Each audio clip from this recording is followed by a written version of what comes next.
I am Katie's dad, Pat. I'm Katie's great aunt Diane. I'm her sister Megan. I'm Grandma Sue. I'm Katie's cousin, Margaret. I'm her stepmom, Lisa. I'm Tom's grandfather. Dad will be filming.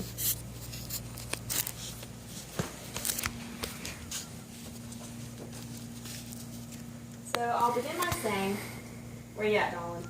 To those of you who don't speak Cajun, that roughly translates to how are you doing.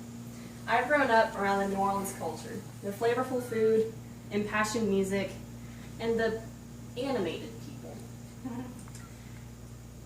New Orleans has played host to many impactful events as well as individuals throughout history, including the Battle of New Orleans, Andrew Jackson, Emeril Lagasse, Truman Capote, as well as, of course, Louis Armstrong. As a city bursting with talent as well as character, this list grows every day. These are the sources that I have used to create my presentation. I used imbd.com, biography.com, experienceneworleans.com, modaroundneworleans.com, rollingstone.com, and tulane.edu. My name is Katie Fitzpatrick, and today I will be honoring the big man heartthrob of the 21st century who calls New Orleans his hometown, Harry Connick Jr. His music career, his film ventures, as well as his charitable attention to the city and the people of New Orleans. Harry Connick Jr. embodies the essence of New Orleans and carries this Cajun spirit with him everywhere he goes.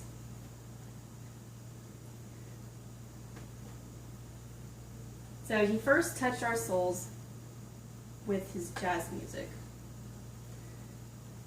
Born in New Orleans, Louisiana, to Anita, a lawyer and judge, and Harry Sr., the district attorney of New Orleans, he was immersed in the culture of the Crescent City. At 3 years old, he was already playing piano, and at 10 years old, he was a member of a New Orleans jazz band.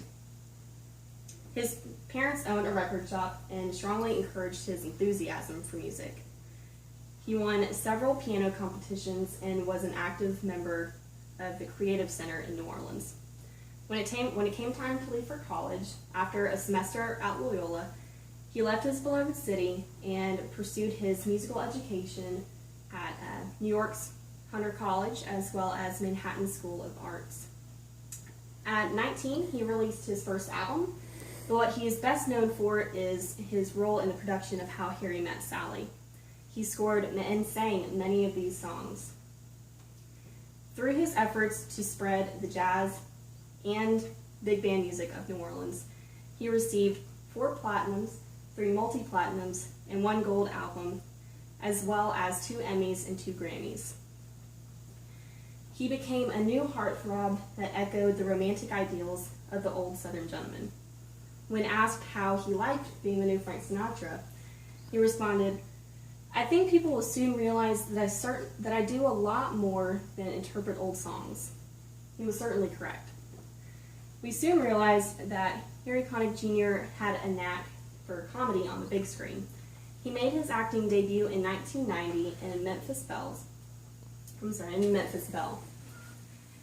In his horror thriller Copycat, he left us wanting to double check our locks at night. In my personal favorite, Independence Day, Captain Jimmy kept us laughing through his entire fight with aliens alongside Captain Hiller, waiting for the fat lady to sing. He tugged at our heartstrings as we cried through the entire movie of P.S. I Love You. And he reminded us of the importance of friendship as he played a devoted father in Dolphin Tale. He did venture to the small screen for a time as the quirky boyfriend and later husband of Grace Adler in the TV sitcom Will and Grace. However, through his diverse acting career, he never strayed too far from music. He was a mentor several times on the show American Idol, and in 2013, it was released that he would be the new judge in season 13. 2 years later, he has kept us laughing the entire time as his bromance with Keith Urban seems to continue. Through all of his fame, he has remained true to his roots, and he has used his hard-earned success to give back to the community that he calls home. In 1993, he, alongside his father, Harry Sr., founded the Mardi Gras Parade crew of Orpheus.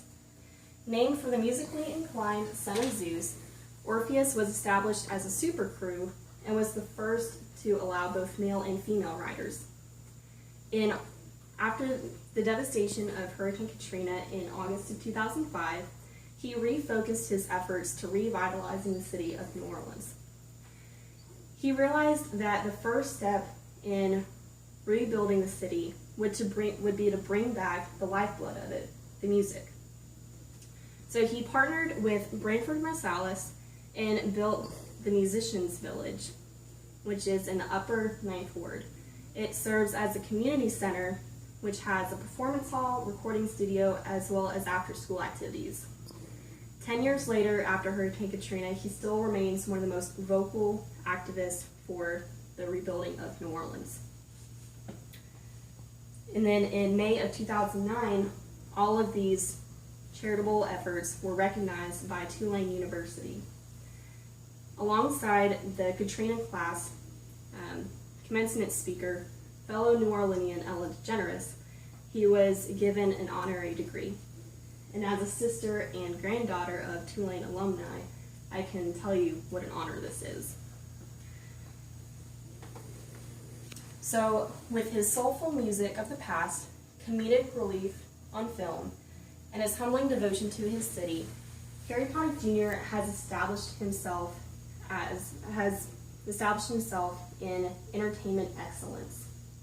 He always left us wanting more, always going out with a bang. So I think it's only appropriate that we conclude with words that I think he would certainly approve of. Let's kick the tires and light the fires with Daddy. Thank you.